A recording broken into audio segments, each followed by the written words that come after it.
We have gone through the first 4 stages of grooming and manipulation, and I had an incredible guest on my podcast recently that really connected the dots between narcissistic personality disorder and, domestic violence and childhood sexual assault and abuse, which all starts with grooming and manipulation. And so it was really interesting to have that conversation because they all cross over and they one informs the other. Like what happens in childhood or when you're a teenager or even a young adult, that gets carried over into, either domestic violent situations. But a lot of domestic violence isn't violent, it is narcissistic control and power. And so going into this fifth stage of grooming, I've been thinking a lot about what these predators are after. They're after power and control.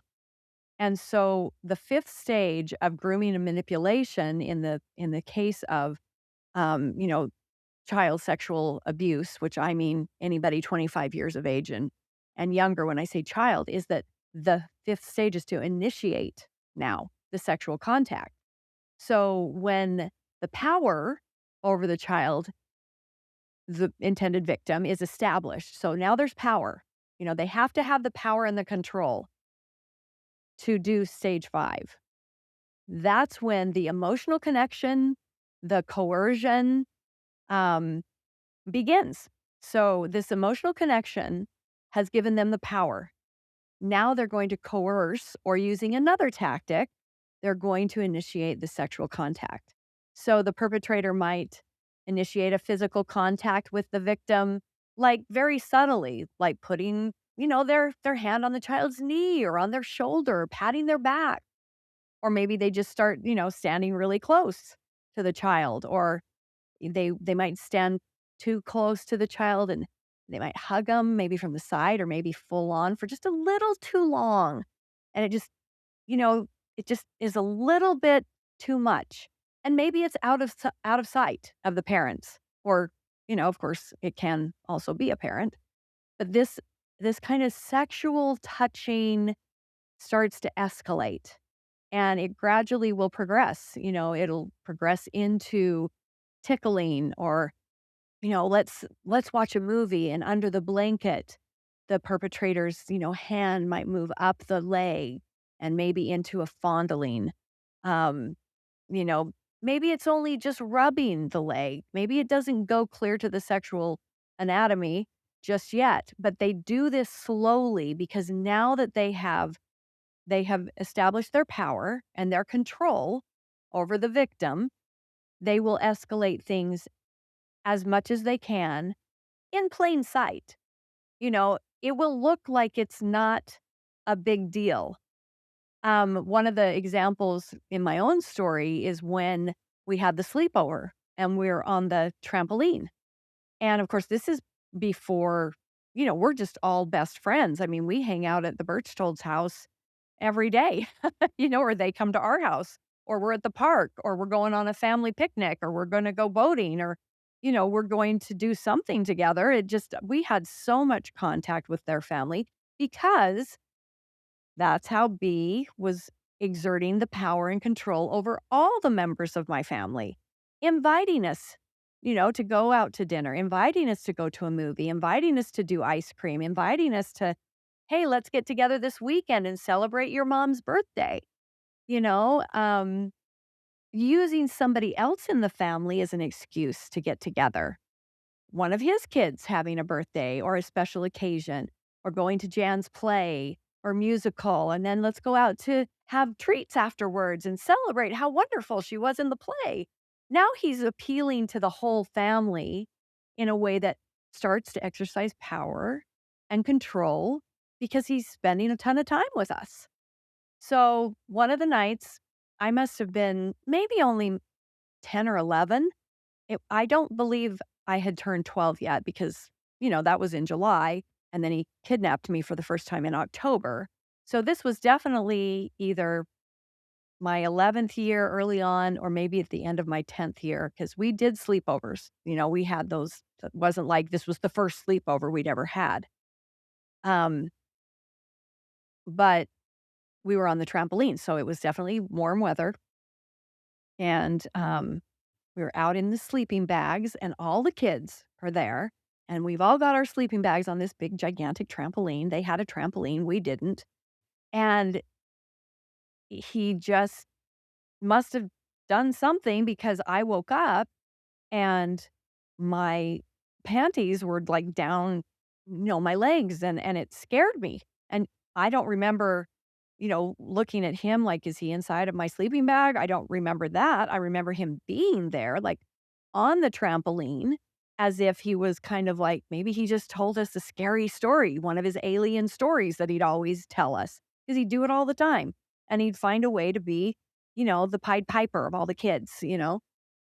It was just how he was. He was just like that, and so nobody suspected anything. There has to be some parent, that's around, and of course, it was an enclosed backyard with big trees and big yard that we would play hide and seek or kick the can, and down on the neighborhood street, we'd get all the other neighborhood kids. We had several really dear friends, that lived right within a, 3 or 4 block radius of our house.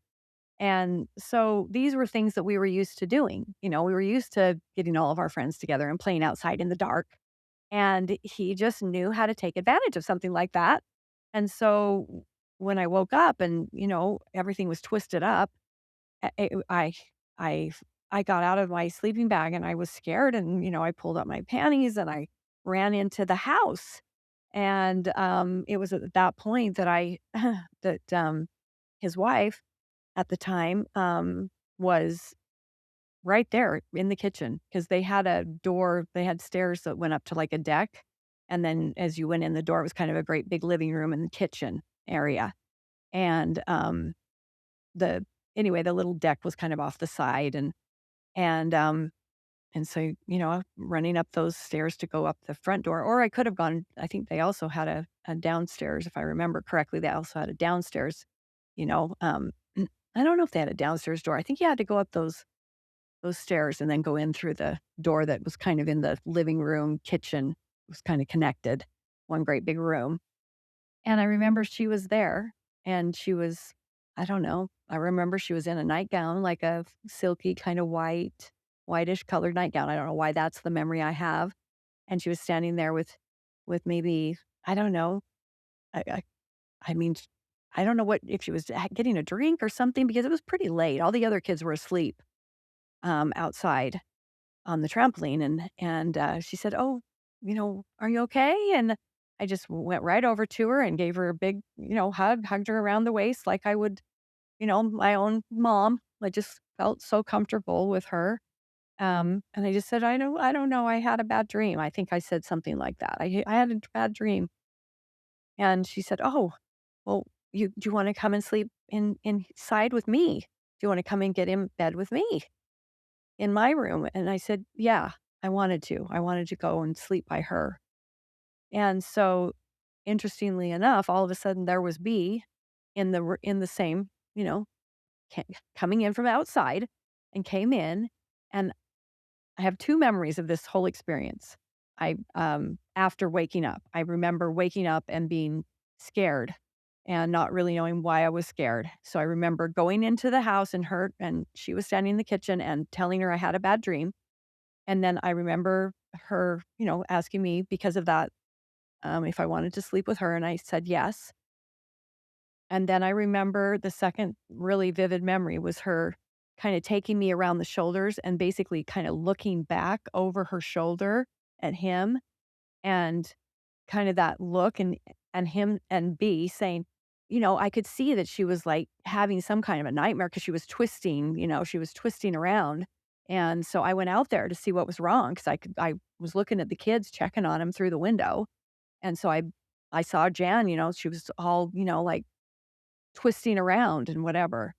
And I just remember her saying, "Well, she's going to sleep with me," like that. Like, it was like a sort of stern. And I just remember kind of being confused by that. I didn't know what that meant or if she was mad at him or if she was mad at the situation because she was up and it was late or I didn't know.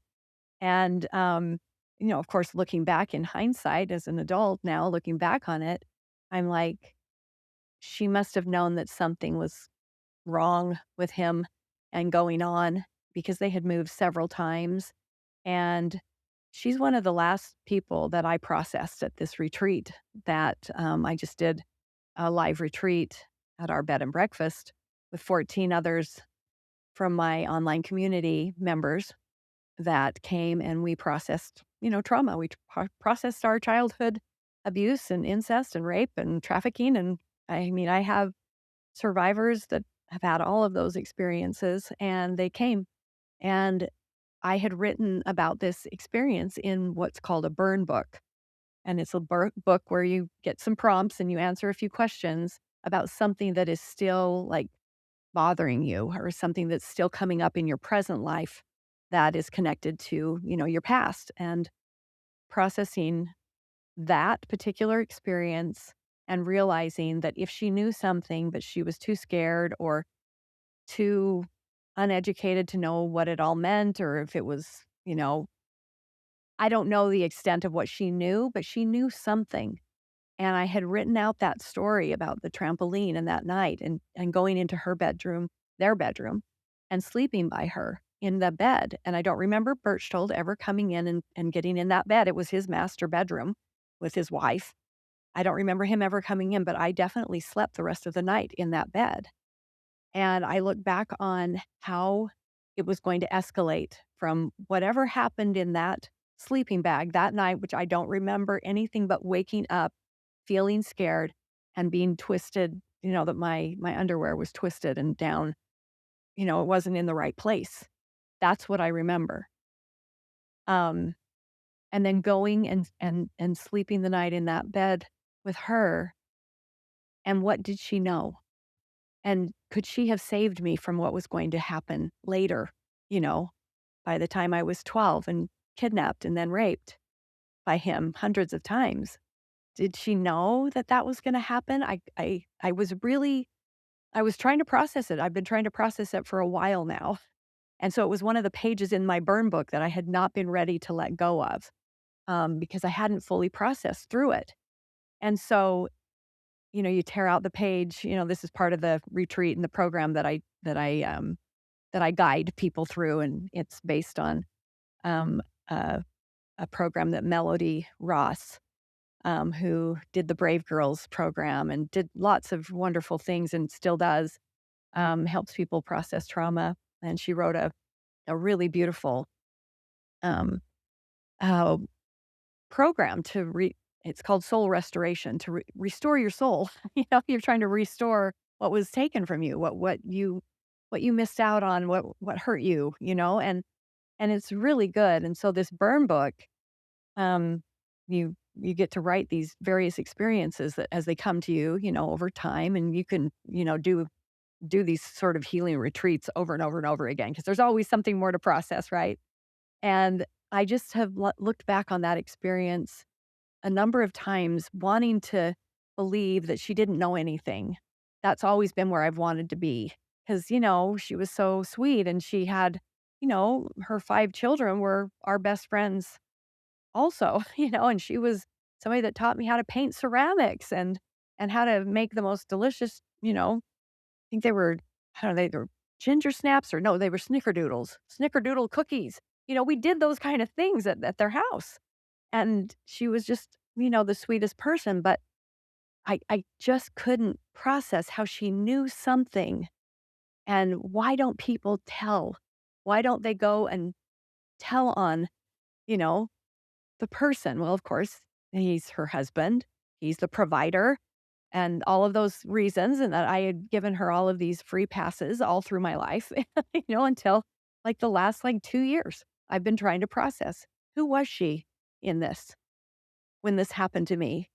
I think sincerely she was a good person and a good mom, and a person that was probably trying to care for me in that moment, and maybe only knew so much, and maybe was so scared or so threatened, or obviously didn't have a way to support her kids. I mean, lots of reasons to protect him or to not confront him. but that was going to escalate. That sexual encounter that happened on that trampoline, a year or 18 months later was going to escalate into rape and brainwashing and me being kidnapped and taken from my family and my home. And so I had a lot to process there. And at this last retreat where I was guiding, some of my fellow survivors through this program of letting go and why that becomes so important if we're going to have a better quality of life and more hope and happier, lives and more joy and less pain. I needed to let go of that one. And so I was ready to rip it out of my book, my burn book, and rip it into little pieces and put it in the compost pile. And then later in the course of the retreat, we burn it up. We put it outside and put the firewood and the paper and all of our stuff, and we burn it up and we let the smoke go and the ashes go, and it's the phoenix rising, right? So when you start to do small things in this fifth stage of grooming, this sexual, um, the touching that begins, the tickling that starts, the maybe accidentally showing a child an explicit picture. Maybe you have a Playboy magazine or something, and the person, you know, this happened to me, not by my perpetrator, but another person that I babysat for that had Playboys and magazines. And I remember one time, when I was playing a game with two of the little girls, going in to get, a pen and some paper to keep, to write down the score, anyway. And I went into the office there and there was these magazines there. And so after I had put those girls to bed, I was probably about 10. This was probably during the same time because I started babysitting around age 10, so 10 and 11. I know it was definitely before I was kidnapped. And I remember just picking one up and out of curiosity, opening it and looking and just being so shocked. I'd never seen anything like that before, where somebody was completely exposed and nude. And so even an experience like that, not that that happened at the hands of my perpetrator, but in another home, and I didn't tell my parents. I don't even know if I've told my parents to this day, that I saw those pictures. But things like that, that a perpetrator could actually, stage that happening. And then maybe they accidentally, nowadays, not back in my 70s, time period, but today you could, oh, sorry, I accidentally sent you this picture and I meant to send it to, my wife or something. You could get an explicit picture, by sending it through your phone or the internet, and that could happen to your kids. Or they could be taking pictures and and trying to fit in, like somebody else in their class who's been exposed to pornography and takes a picture and sends it to them, and then they, almost feel obligated and they start to do things that they otherwise wouldn't be doing, but things that seem like, "Oh, that's not such a big deal. We gotta talk about all these things anyway." Um, it is a big deal. All of those kinds of things are definitely big deals because they start the, the sexual maturation process too soon before it's naturally going to take on a life of its own. So not talking to kids about sexual things is a mistake. And then overexposing a child to sexual things is also a mistake. So when we laugh at pornography, I get so irritated by, talk show hosts that are always joking about pornography. And I'm like, if they only realized what that might do to their own children at some point, or how a perpetrator might be starting to ask them sexual questions like, "Do you have a boyfriend or a girlfriend?" You know, um, those are the kinds of things that happen, and that's really how predators begin that slow burn towards something that will become, you know, extremely violent and devastating, for their lives. And so I just think it's important that as we talk about these stages of grooming, we get really, really present to how the natural development of a child and their body and not being ashamed of their body, but also being the person that's in charge of their body and getting the education about, what is consent? And you can't consent when you're underage, by the way. I don't want somebody to think that even though you're 16 and you think that you're grown up, that you can consent to having, I guess unless you live in Nevada, because that's the age of consent, which is ridiculous. I think the age of consent should be 25 when your brain's fully developed. And when it's taught in school, when it's taught everywhere, where everybody knows exactly what it means. But those things that might look like they're not a big deal and that we joke about are a big deal. Overexposure to things at the wrong age can be incredibly, um, devastating and destructive for a young person. So when somebody starts talking to your child that now has some power and control and knows the needs and they've got all those other ones checked off the box. I've got my targeted victim. I know that I've got to build trust and now I've got to find the need that I need to fill, for that one and all the people around them as well. So let's fill their needs and now I've got them isolated. Now the sexual part I can start to ramp ramp this relationship up into. So they might ask him about, have you ever kissed somebody? It might be something just like, it just seems so, innocent. Oh, I saw you with that boy, I saw you guys play a lot together. I mean, I got a little boyfriend when I was, in first grade. His name was Darren. He and I were, you know, apparently we told everybody we were boyfriend and girlfriend. I didn't know what that even meant. I'm positive. So, it's those little things that an adult might begin to ask a child that you'll never know. You may not ever hear them say that. But what if you are in a car and there's a whole group of kids and maybe you're on I don't know, a little church outing or something, and you're going to get ice cream or going to do a baseball game at the park or something, or going swimming or whatever. If you hear other adults saying things that are inappropriate, really, like asking them, well, who are you dating? Have you kissed her yet? That kind of stuff.